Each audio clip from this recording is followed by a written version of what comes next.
கேமரான் green IPL 2026 ஆக்ஷனில் சரியான ஒரு மாஸ்டர் ஸ்ட்ரோக் பிளான் பண்ணியிருக்காரு. அது என்னன்னு பார்க்குறதுக்குள்ளே நம்ம சேனலை ஃபாலோ அண்ட் சப்ஸ்கிரைப் பண்ணிக்கோங்க.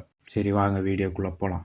ஐபிஎல் 2026 ஆக்ஷனுக்கான player registration and short list almost finish ஆகிட்டு சீக்கிரமாகவே அதோட complete player registration list release ஆகும்னு நம்ம எதிர்பார்க்கலாம். இப்போ நம்ம க்ரீன் பண்ண சம்பவம் என்னன்னு பார்த்தோம்னா, நம்ம க்ரீனு ஆல்ரவுண்டர் லிஸ்ட்டில் ரெஜிஸ்டர் பண்ணாமல் பியூர் பேட்ஸ்மேன் லிஸ்ட்டில் ரெஜிஸ்டர் பண்ணியிருக்காரு. இதுதான் அவர் பண்ண சரியான ஒரு சம்பவம்.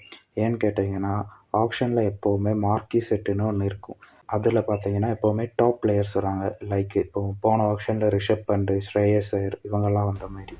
ஆனால் இது மினி ஆக்ஷன்னால் இதில் அப்படி ஒரு லிஸ்ட்டு இருக்காது.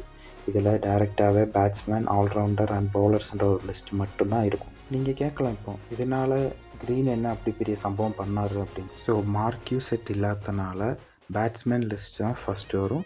அதை ஃபாலோ பண்ணி ஆல்ரவுண்டர் அண்ட் பவுலர்ஸ் அந்த மாதிரி தான் ஆக்ஷனுக்கு பிளேயர்ஸோட லிஸ்ட்டு வரும். ஸோ இப்போ ஆல்ரெடி ரசல் அண்ட் மேக்ஸ்வெல் இவங்க எல்லாருமே ஐபிஎல்லேருந்து ரிட்டையர்ட் ஆனதுனால, ஸோ இப்போது இந்த மாதிரி பெரிய பிளேயர்ஸ் இல்லாதனால கேமரான் கிரீன் தான் எப்படியும் ஹையஸ்ட் பிட்டுக்கு போவார்.